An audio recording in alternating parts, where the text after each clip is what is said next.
a member of the DATC media family.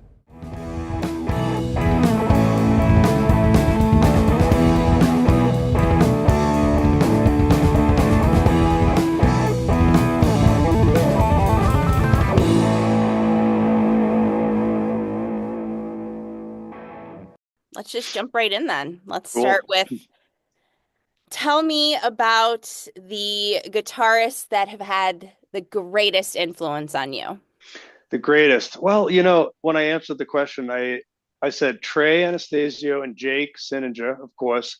But I guess like in another question, Angus Young came up because when I was about, I don't know, 11 or 12, that's when I really started getting into music and guitar music. And Angus was my first like guitar god, when we were little kids, 11, 12, listening to like Dirty Deeds Done Dirt Cheap and like giggling at Big Balls, that song and all this kind of For stuff. sure. So that was like, that was what really inspired me to want to play guitar. I had played only one other instrument. My parents tried to get me into accordion when I was young because they were like super into the Irish community back in Boston. So they're like, we're going to have little Billy play accordion. And I,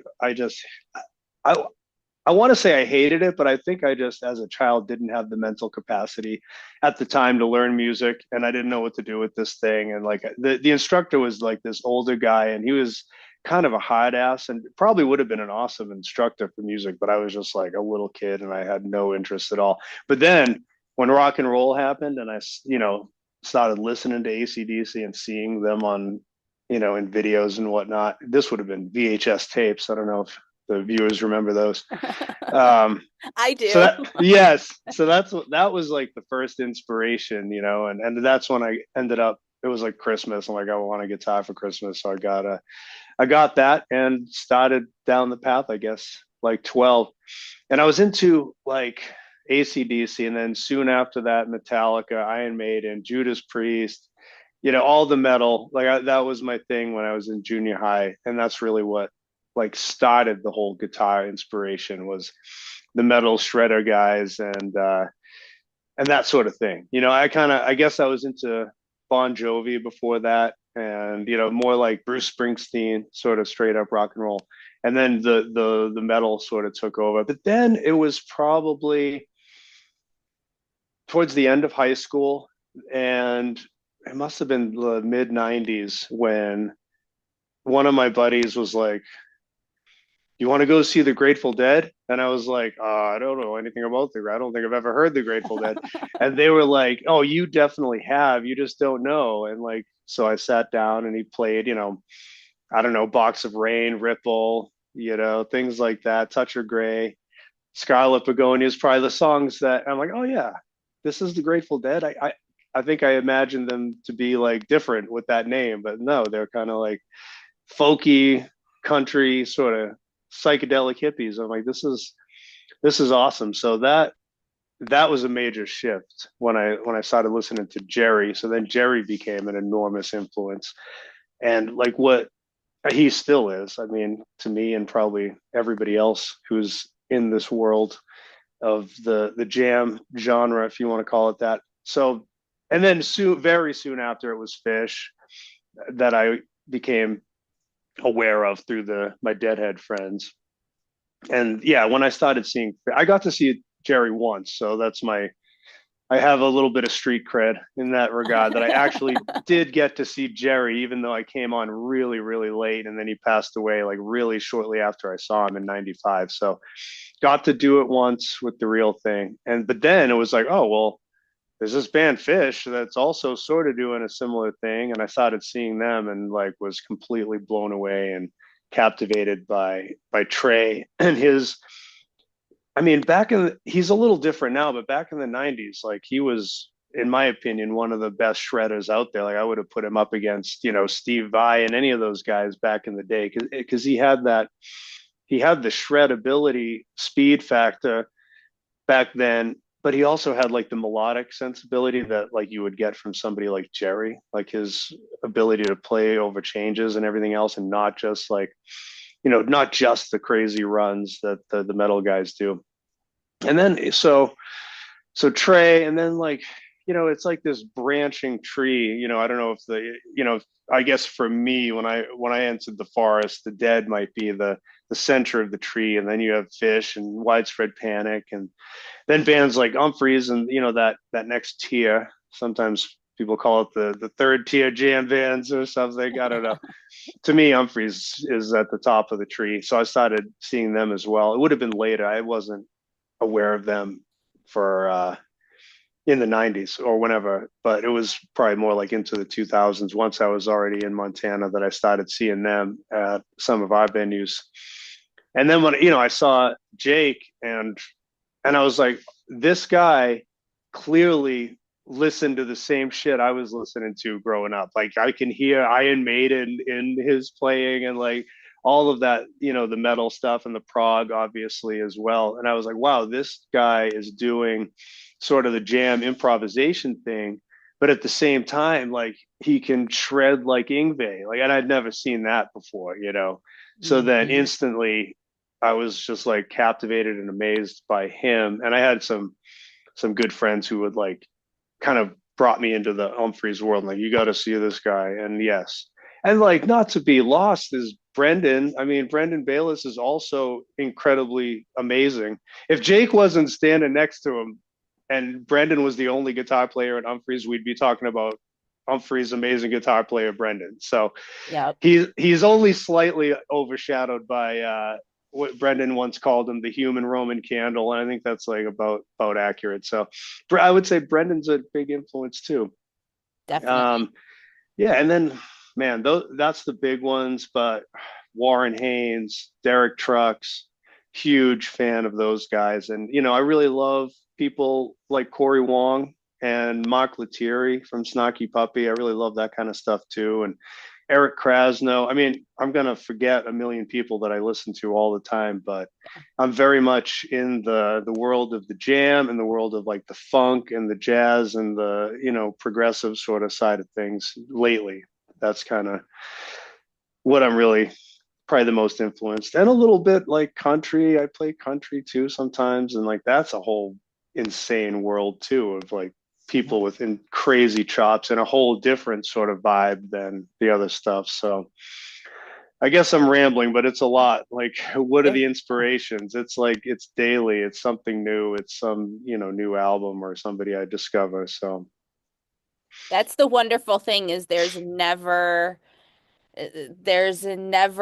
ending supply of inspiration. absolutely. And the longer you play yourself and what goes on in your life, you in 5 years maybe ask that same question and name somebody that you never would have thought that you'd be inspired by just because of where you are with your own playing in your own life. And that's really awesome about music. I I hope so. That's a really great goal. I'm trying. What would I have said 5 years ago? I mean, the for sure Trey and Jake and Jerry and all that, but like I don't know if 5 years ago, if I maybe wasn't as big of a Snarky Puppy fan yet, I might not have known Mark's name or Corey Wong. Like those guys are younger and newer to the scene. So yeah, it's true. I hope in 5 years I do have a an updated list of people For that I'm sure. blown away by.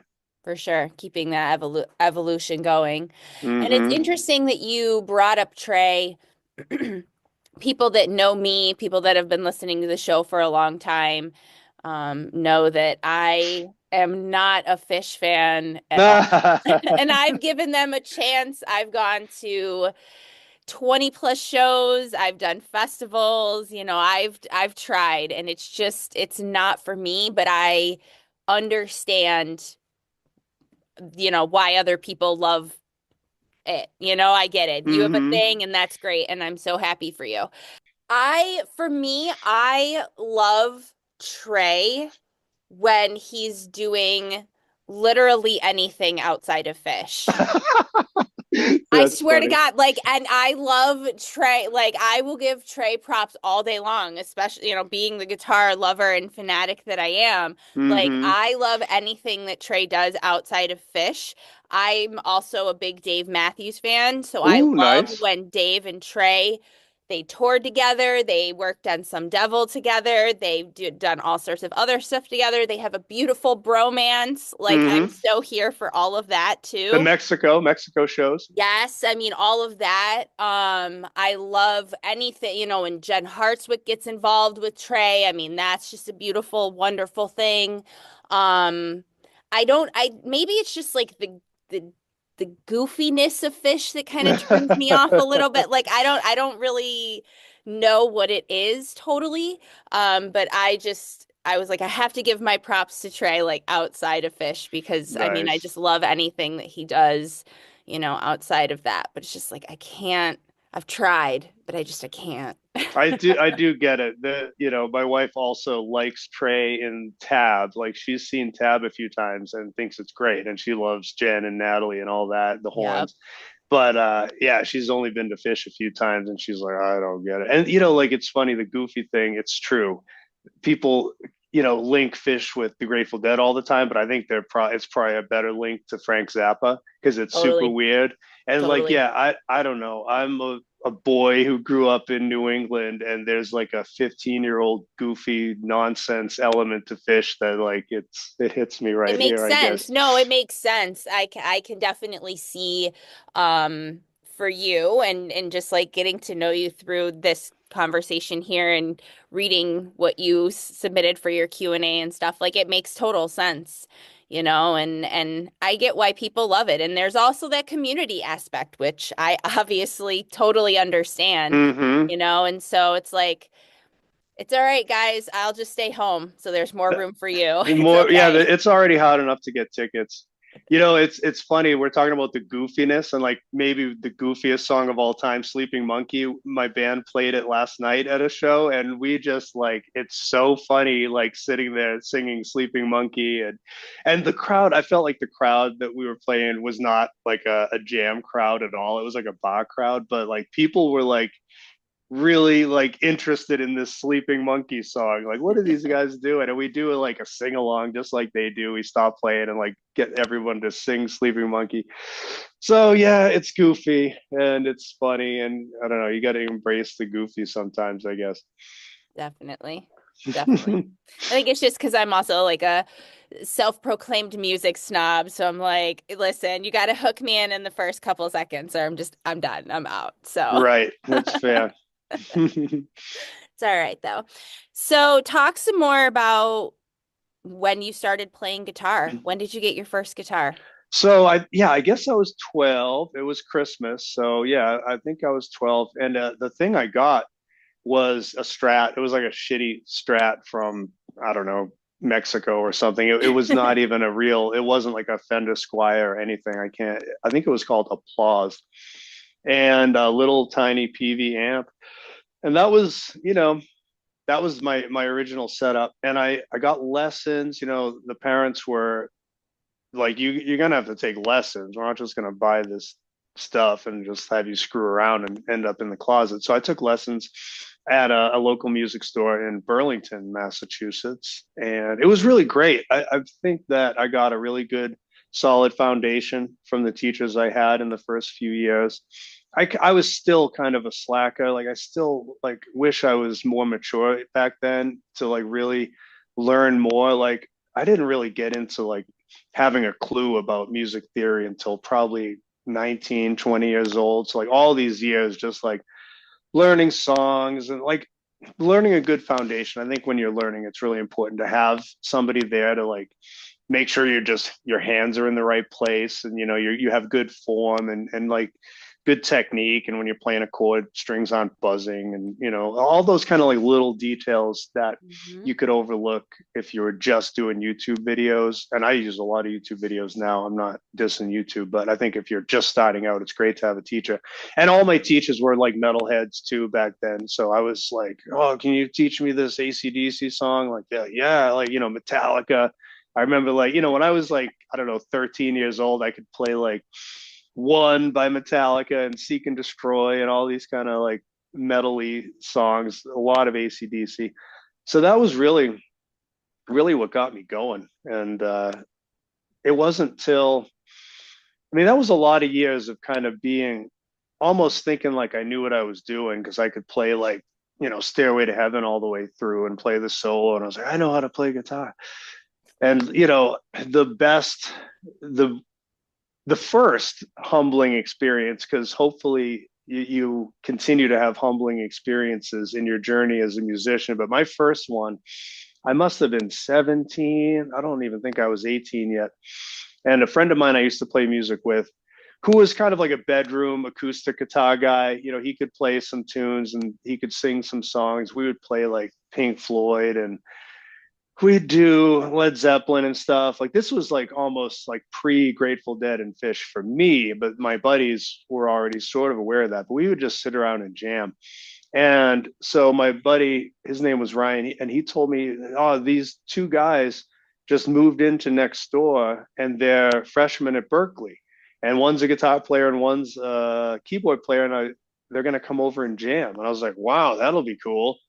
And you know, I got in that room and they were just like, "Okay, what do you guys want to play?" And I think we played like Mother by Pink Floyd, but like My favorite. I owned a metronome at the time, but my friend didn't. And these guys were like, "I don't know what you guys are doing. I can't follow this." And I think we were just like so awfully out of time. And then they're like, "Well, let's just jam in A minor." And I'm like, okay, I know like the one A minor pentatonic position that everybody learns first, and I know what an A minor chord is, but these guys are Berkeley kids, and they were absolutely ripping. And I can remember the guy being like, "It's A minor, so you have C, F, and G, and you have A minor, and and like B minor seven flat five," and I was like, "What did you just say?" So I was like, I had no concept at all of theory and just got absolutely schooled. And these guys were really good and they were really fun. They were really nice and they were open and like trying to help us be able to participate. I can imagine their heads are like, "Oh my God, what are we doing? These guys suck. Like, how These are we? guys. Why did we even come here?" At least they have beer and weed, I guess. But yeah, so I got just absolutely schooled and just like tried to like, play with these guys who were like light years ahead of where I was. And the very next day, I woke up and I was like, I cannot ever let that happen again. And I got on the bus. Where I grew up was about a bus ride and maybe two subway rides away from Berkeley. So I went to Berkeley and I went to the Berkeley Music Store and just like walked in, like the bookstore, like where the students would go to buy their textbooks and whatnot. And, I'm just sort of wandering around and somebody comes over, "Hello, can I help you?" And I was like, I told them the story. I'm like, I just got my ass absolutely handed to me by a couple of Berkeley freshmen. I've been playing guitar for like, I don't know, 4 or 5 years. And I realized I know absolutely nothing about theory. Like I can read tab, I can learn songs. I have some okay facility on the instrument, but I know nothing. Can you help me? I need a book. I need something. And he gave me, a Mel Bay jazz. I still have it too. Mel Bay jazz guitar method, and it wasn't even necessarily for beginners. It was kind of like just sort of a comprehensive like book. And he's like, "You know what? Like, start working through this stuff, and this will get you on the right path." So got that book and started learning myself. At this point I wasn't taking lessons anymore, so I had this theory book, and that just changed everything and like opened up the whole world. Now I know what B minor seven flat five means. I know what sharp five means and flat nine, and all of these type of things that you kind of get to through the jazz world that you wouldn't necessarily find in you definitely wouldn't find an ACDC. I'm sure they've Sure. never played an altered chord in any song, although I'd love to be wrong about that and check it out. So that was a big one. And the next time I got schooled was I was living in San Diego with my cousin, who was a big Deadhead. My cousin Rob is really the first exposure to the Grateful Dead I ever had, but I was a real little kid when he was like on tour and I didn't know anything about it even from him. But I lived with him for a while and I was really getting into learning more Dead songs and like learning about, the harmony in Grateful Dead music is fairly advanced. I mean, it's not John Coltrane, but it's pretty advanced. So I was learning a lot, and I got another book, and I was really like learning about arpeggios. And this one book I had, I think it was called Advancing Guitarists, and it was they didn't call it caged back then. I don't think anyone had invented that term yet, but it was all those shapes. And that was like my first exposure to like, oh, you can play these open chord voicings all over the neck and maybe think of them as arpeggios rather than, open chord voicings, and how do they link up with scales and all that kind of stuff. And, he had a buddy out there who was a big deadhead too and a great guitar player. And I played with him. And again, I was like, oh my God, I still don't know what the hell I'm doing. So that was another one of those moments where I really started like digging into more Grateful Dead music. And, I mean, even just like getting into like playing through changes, like, jazz people know all about, isn't necessarily, I mean, I don't want to say it's not important, but it can be overlooked in a rock situation. But when you're playing like Grateful Dead music, like you really do have to make the changes like you would in a jazz setting. So that from my cousin's buddy and another book, I kind of got more on the path of like following changes and stuff like that. And I mean, I could keep going on, but like that, those were some of the formative years. And then by the time I got to where I am now in Bozeman, Montana, I've been playing, I mean, I would not say professionally might be an exaggeration because I have a day job, but I play in bands, I play real gigs and get paid, and and so I do it all the time now. But it was a lot leading up to the point of being able to actually do that and like learning from people, learning like what it's like to be in a situation where you don't know what the hell's going on, and somebody's like, it's in B flat, okay, it's 1 6 2 5 in B flat, and like being able to know what that means and jam with people. So it took a while to get to that point, but then once I got there, it's very liberating. For sure. Being able to speak that language is so important. Mm-hmm. Definitely. I love that story. That was so funny that you just like went into the bookstore and you're like, yeah, this happened. Mm-hmm. And it was embarrassing as shit. It was, but I feel like that was such like a a point. I could have like, you could have gone two ways. It could have been like, I suck at guitar. I need to stop. What am I even wasting my time for? I'll never be as good as this kid who's like my age, or he was probably a year older since he was a freshman and I was still in high school. I'm never going to be that good. Boo hoo. But I was like, no way. I was like, no, I need to figure this shit out and get with the program and learn. And at that point, I was like still a dumb teenager, but I was growing up enough at least to know that I don't want to ever be in a situation where I'm like completely clueless. I mean, I still like get schooled by people that are friends of mine that are better than me, but I can hang, like I guess that's the Sure. difference. For sure.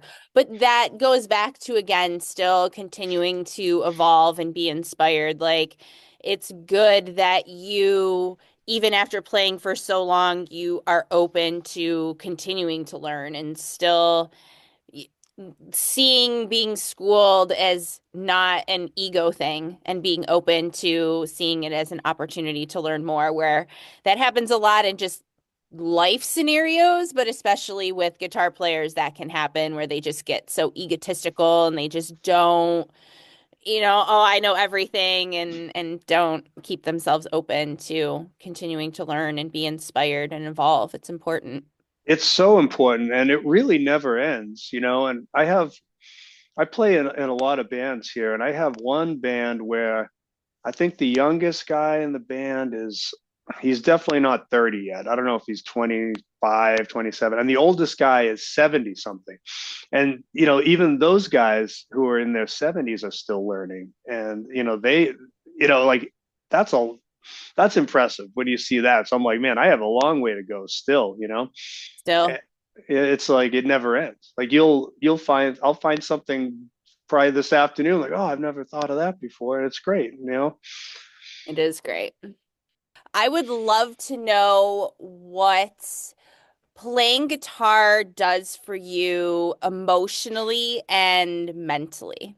Ooh, that's a good question. Um, yeah, well, you know, it's so much easier to talk about gear and influences than feelings. But yeah, I mean, it's kind of like music is, I think, the closest thing to connecting our emotional lives with something that is real in the real world, and sound waves are a real thing, like frequencies exist in nature. And the resonance of strings or whatever is making the sound, I think with we have 12 tones in Western music, and that's all you have, but somehow people can link it directly to our feelings. So I think, like, when you're witnessing it as a fan or doing it, because it's similar, like depending on which side of the room you're on, like it's still a similar experience.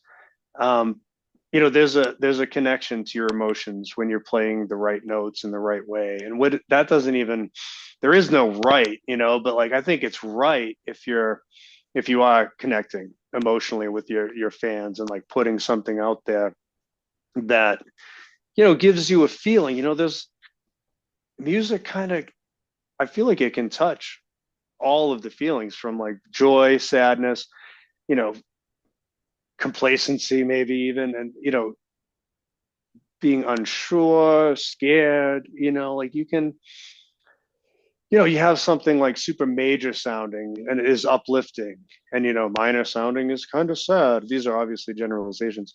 And then like you have the whole diminished and augmented world where it's more confusing and more like kind of connects with the internal struggles of just all of humanity, like not knowing why we're here at all or what we're supposed to be doing, if anything at all, if there's any meaning at all. Like there's, you can have confusion and fear, and sometimes like these bands that we're talking about all get to that point at some level or another, where you're like going through the maze and like you're like, what's happening here, what are we doing, what is this all about, we're all going to die.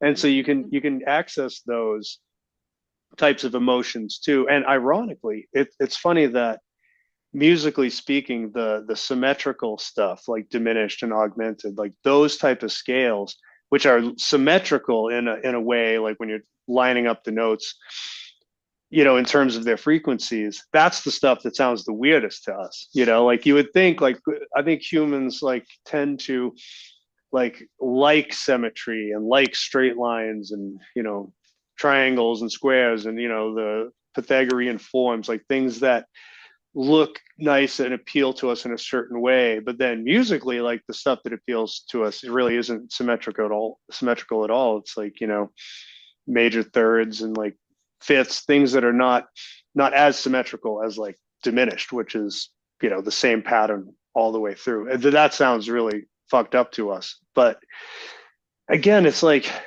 people talk about tension and release. You can, use diminished and outside sounds to create tension. And then eventually, like what you're trying to do is ultimately get to back to that, tonic or whatever, it could be any sort of theoretical possibility of where you're going. But like the idea is usually to resolve to something that's like harmonious, or maybe not. Maybe you want to leave people confused and angry. I mean, like there's just no rules in music, just like in life. So I feel like, I don't know, the most emotionally connected, outside of obvious human relationships, but like when I'm playing music, because it does have that ability to channel something outside of yourself into something tangible that other people can actually appreciate and maybe connect with.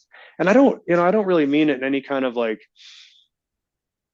supernatural sort of way. Like I'm not trying to talk about like 432 or whatever whatever the kind of stuff is people talk about, but like it just in a real way, like it just like you connect to these sounds, they give you a certain feeling. And I think it's very real, and you could call it spiritual if you want, or connecting to a deeper level of consciousness. But again, I don't think you need to invoke anything mystical to just like know that when you hear music, it makes you feel a certain way.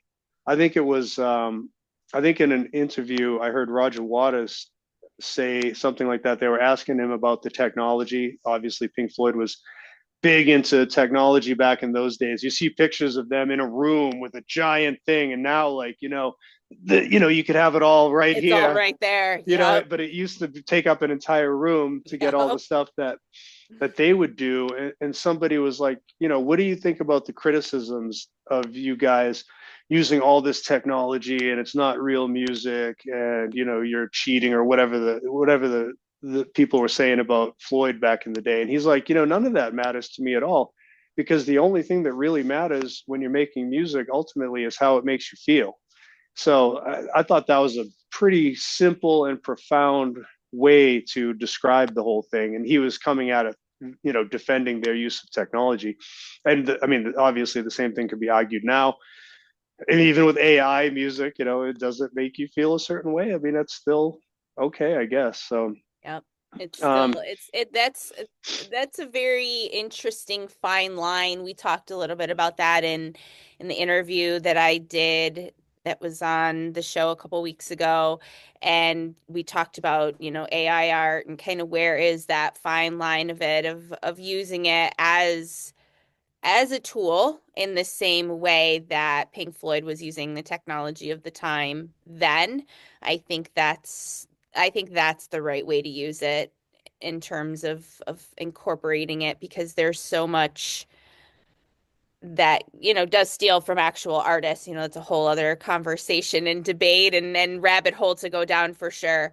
it's a But I big think rabbit hole. using it as a tool can be useful, but there's I that don't fine line for sure. Totally. I don't know enough about it to even have an opinion yet, but it's a reasonable analogy, I guess. You know, but yeah, the only thing that matters is how it makes you feel. So that's huge. So I think music conveys feeling. The other half of the question was mentally, and mentally, I think it's really, really good for a person because it's hard. Like it's difficult to learn things and memorize things, and it's challenging physically, but it's probably more mental, at least at a certain point. Like when you're one of my good friends just started playing guitar, like he's got to be, I don't know if he's 50 yet, maybe he's 50, and he just had an injury, so he's like, I can't work for 8 weeks, I'm buying a guitar. And he did it, and he's been texting me all the time, what about this and that, and I'm like sort of remembering the beginner thing again, and how difficult it is to just like play a chord to get your hands to do this is weird, and it's really like not intuitive, and it's, if you haven't played an instrument, it's nothing you've ever done. So that part's hard, but you get to a certain point where it's more mental, and it's really just about remembering stuff and like wrapping your head around like new patterns. Like there's so many different scales and different ways to play scales and link them and all of that kind of stuff. So if you're actively learning, it can be very mentally stimulating and challenging and frustrating and all of the rest of it. So it's like mentally, I think I would have to assume that it would help your mental acuity in the long run. It makes you, hopefully, I think it probably helps make you smarter. I mean, it's like any other discipline. I mean, anything you're studying and trying to learn and trying to improve on, and anytime when you have some system as vast as music where it never ends, I think you're just constantly being fed new information that you have to process and link to what you already know. But then again, like like I was saying, like something will pop up, and you're like, what is that? How did I not know about that all this time? Yeah, So it's very good for the brain, I think, and it's very good for the soul, for sure. definitely. Well, and it really not only mentally because your brain is a muscle and so you have to exercise it and so it helps keep your brain active and working and doing all the things as you age and as you change and everything, and so there's those benefits, but also the mental aspect of pushing yourself to continue to show up for something and Mm-hmm. building that confidence in yourself and being confident in sucking for a while. Like, Oh, definitely. Yeah. and like we said earlier, like having the ability to own that you're not really good right now and keeping yourself open to learning and becoming better. Hmm. So it's good for that too. It's It's huge. humbling. We're back to that. Yeah, yeah. I mean, Good for you.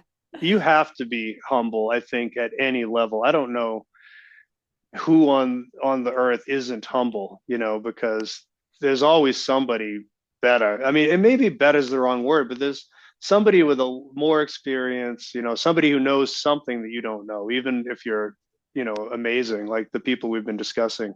They learned from somebody.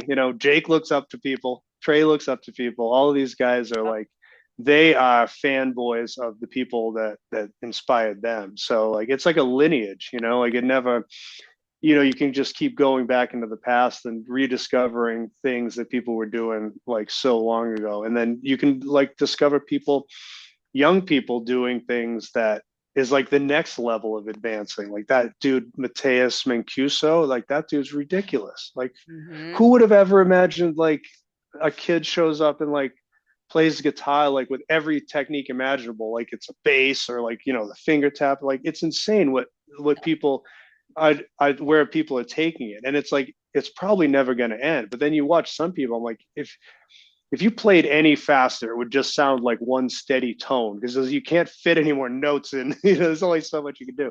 But it's amazing. There's always a new way to reconnect with the muse, I guess, and channeling that emotion that we're talking about is kind of a never-ending well of inspiration. So pretty Definitely. amazing.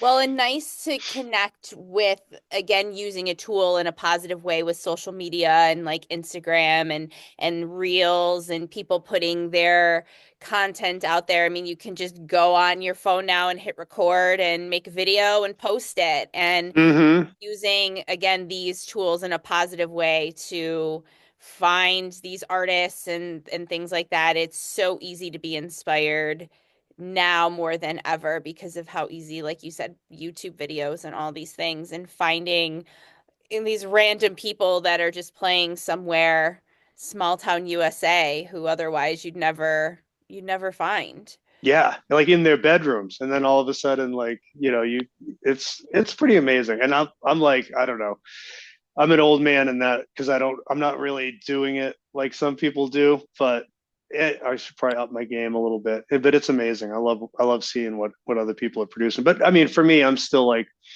a guy who plays in bands and plays live. That's kind of what I do. So connecting with a real audience, I would say, is that's what it's really all about. Not to diss the YouTube, which I love and look at all the time, but like actually connecting with an audience is really, that's where you get all of this stuff that we're talking about. There kind of has to be that back and forth with, like you're doing your thing and the people out there in the crowd are like really enjoying it and you have that connection, so that's really like what it's all about, I think, at the end of the day. Definitely that energetic exchange. And that for me has always been like the jive of what I love really is the live music. I mean, of course, the community around live music and just music in general has always been really interesting to me, but it's just that energy and what happens in the live setting is just there's nothing like it at all. No, especially when you're the type of band that will do any degree of improvising, which is to me, that's kind of, you know, I think that's really what it's all about, is even, even just like, even if it just comes down to like, you don't play the same solo the same way every night, like it doesn't have to be like a type two insanity thing, but, just having that openness to explore at least a little bit and play with the people that you're on stage with. That's a huge connection, like when you're playing. I should have mentioned that, like the emotional connection you have with the people you play music with is huge. Like that really is something that's like feels like family or something, like Yep. we love each other, like we really do. It's like your Yep. siblings, in a weird sort of way. But it's a connection. It's a connection that it goes beyond words. Like you don't really have to talk about it. You just sort of feel it with the people you're playing with, and the people in attendance. You have that. It's really cool. Well, that's what I love about it too, is that you're watching art being created in real time. You know, when Mm-hmm. you go to an art museum, the painting's already finished, or the photographer, the photograph's already been taken, and it's matted and it's hanging on the wall and it's already whatever, and you're looking at it and you're thinking about it, and maybe you are talking to the person you're with, but usually like scenarios like that are just very, it's different. Whereas a live setting, you are watching the artist create the art in real time, and you're a part of the emotions that they're feeling in real time while it's being created, and feeding off the energy of everybody else in the room of the emotion. And it's just like, it's so interesting how it's such a collective, energetic thing. It's beautiful. Absolutely. You said it perfectly. Love it. I just jive off it so hard. Me too. Tell me about it.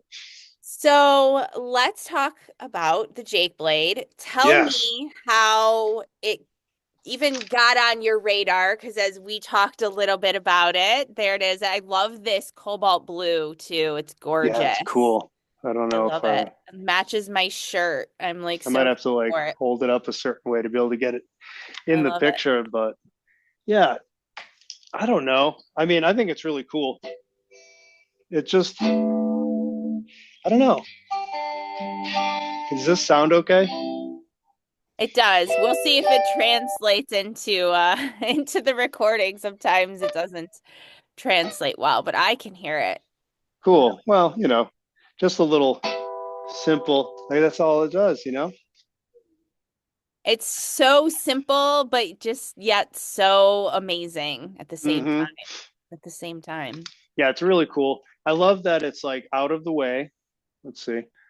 So it's always there, and it's sort of ergonomic. Like it fits in your hand really well. Like this pot like fits on the heel of your hand in such a perfect way. And you see like Jake all the time will be like, he'll like pick the thing up and just be like, I definitely do it sometimes too, just like completely inspired by him. I'll just pick it up and like, and people go wild. They're like, "Oh my god, that's so cool!" And it is kind of a cool thing. So I love yeah, it. so yeah, I guess more shout outs to friends. It had to have been my buddy Frank Douglas and Matt Rogers, who used to have a band called Cure for the Common. They were phenomenal.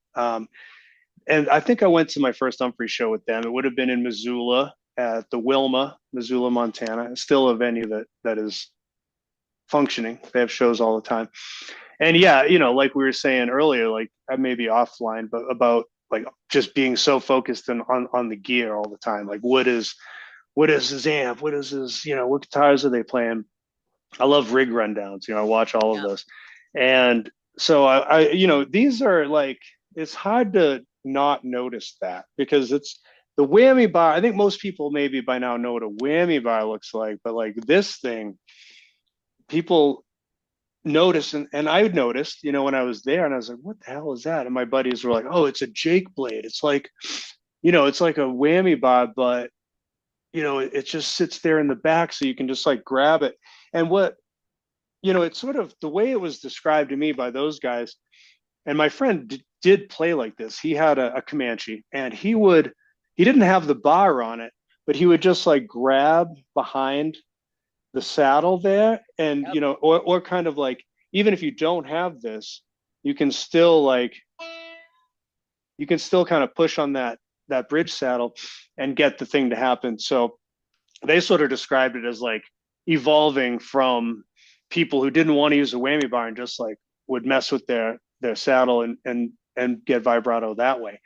So I don't know if that's true. I don't know if that's really how it went down, but that's kind of how they explained it to me. And I was like super fascinated, obviously. But at the time I didn't have anything with a tremolo arm. So, but I always thought like one of these days I'll get a Strat or something. And I found this guy. This is the Fender Ultra. Um, Gorgeous. so really cool features. I guess I'm shilling for Fender now, but they have it's got this really cool cutaway in the back. It's got a Hmm. compound radius fretboard. I It love the has color. noiseless pickups.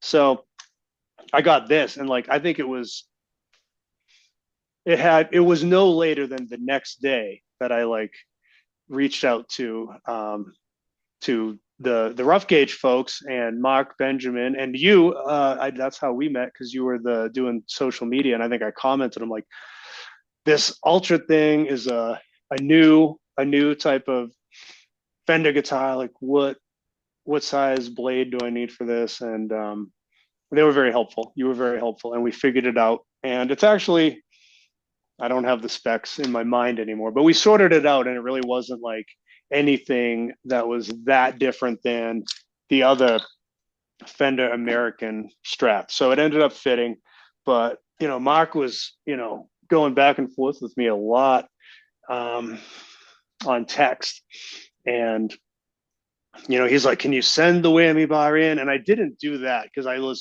playing the guitar all the time, so I didn't want to send it. But I was like, I'll measure it. I'll like get calipers and actually measure it. And I did that. And it's like, they measure things to like the thousandth of an inch, to make sure it's right. Right. So lots of back and forth, maybe a couple of calls. And then he's like, okay, order this one, this size, make a note. We'll know it's you. And so I got it. And yeah, I put it on right away. It was like, and it's never come off since, you snap it in and then you just, that's the other cool. I mean, it's just like a silly logistical thing, but you don't have to take it off when you put it in your case. So that's kind of nice too. The whammy bar, like you got to pull it off and on. And like, you know, it wasn't, it was a few months, I guess, that I was still using the traditional bar on and off. And like, eventually this is going to wear out. Like I can imagine this is going to be bad.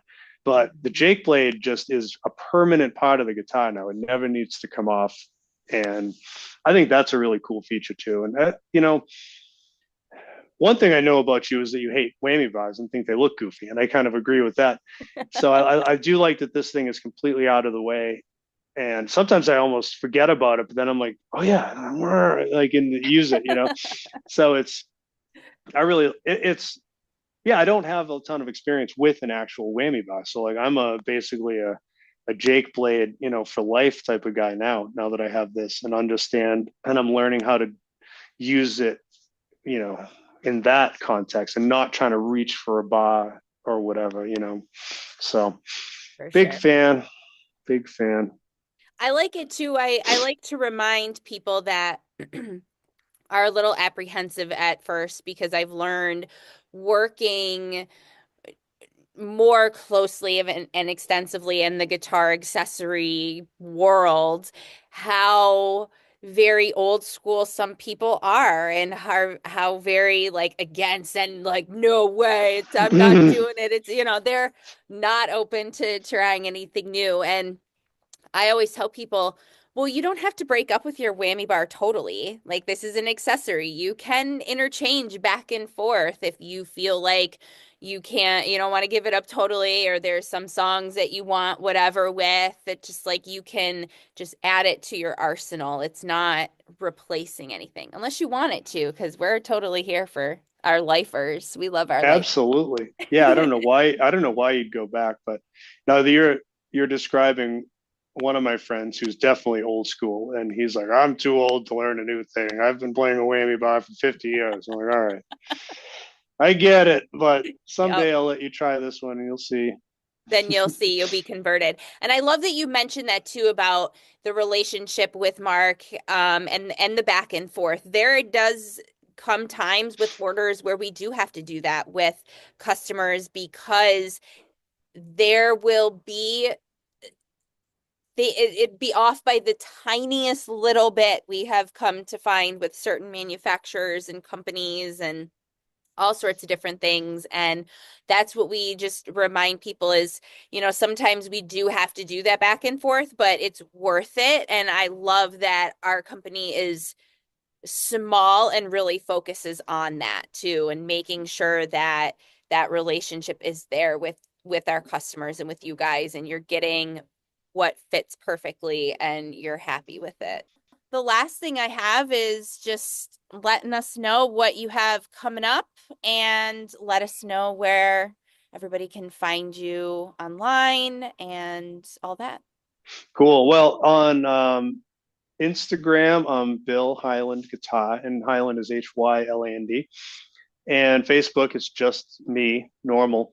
Um, and I'm in a lot of bands in Bozeman. I have the oldest band I've been in is called Squirrel Gravy, and it's my friend Brett is the drummer, and my friend Stefan and Ken are the singers. They're brothers, and they can sing and do that sibling harmony thing really well. They're doctors though, so like we kind of like don't play a ton, but that band is the one that where I play a lot of Fish and Humphreys and Grateful Dead and all that kind of fun stuff. I have another band called The Scurry I'm going to be playing with tonight in Big Sky, and that is a dude named Drew McDowell. We're on Facebook and Instagram as well. And he's a young songwriter, really great singer. So that's a really fun band. I have a Ween tribute band, which is kind of new, and that's called Object, like the song Object, which has maybe the best line in rock and roll. You are a piece of meat, and I am the butcher. Love it. So that's the name of that one. And also Facebook and Instagram, and we're playing around Bozeman. That's still a pretty new project. So, but we're getting out there. We're doing all the classic Ween, and we jam a little bit. It's not just strictly by the book. So that one's fun.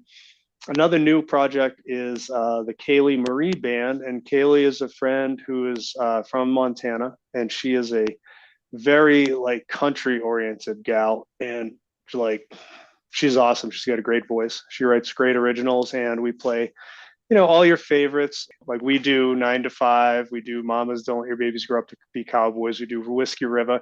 So that's Kaylee Marie. What am I forgetting? I'm going to forget one. I have a funk band called Funky Moto. Facebook and Instagram. I don't think any of these bands have a proper website. I think like social media is just like all you really need anymore. Yeah, it's just all you need now for sure.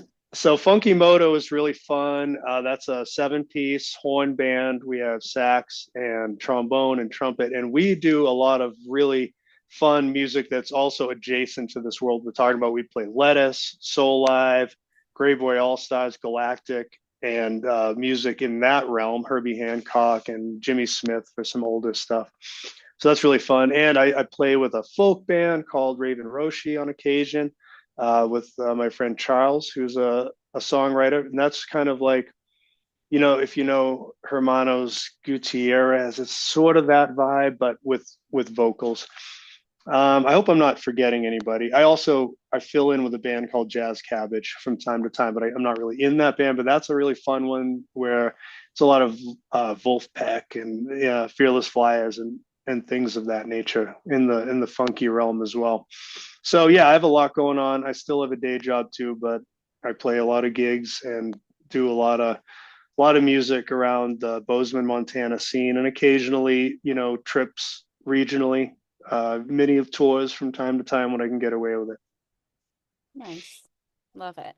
And I will link everything when I listen back through. I'll Nice. make notes and I'll link Cool. everything so that everybody listening will be able to just find all the things and everybody you just mentioned. So Awesome. Very cool. Well, thank you so much. yeah, well, thank you. This was a lot of fun. I'm excited to go back and listen to everything because we covered a lot of really, really cool stuff. So a lot of ground. We got deep. we did, and I love it. And I'm so glad that you were here for it. Hell yeah. This was awesome. Well, thank you so much. Thank you. Absolutely. It was a pleasure and an honor to work with you guys and meet you. And I'm really stoked to do it. Yeah, of course. It was so much fun to have you featured this month. And if you haven't read Bill's Q&A, go check it out on our website. And yeah, thank you so much. Awesome. I will talk to you soon. Have a great rest of your Saturday. Cool. You too. Talk soon. See ya. Thank you so much for joining me for today's episode. Please be sure to leave a review of the show. It would mean so much to me, and it helps get this podcast into the ears of even more fellow music fans. If you're not already following the show on social media, find us on Facebook and Instagram at Dropped Among This Crowd Podcast, or check out datcmediacompany.com for more. Thank you again. I'll see you around these parts real soon. Mad love.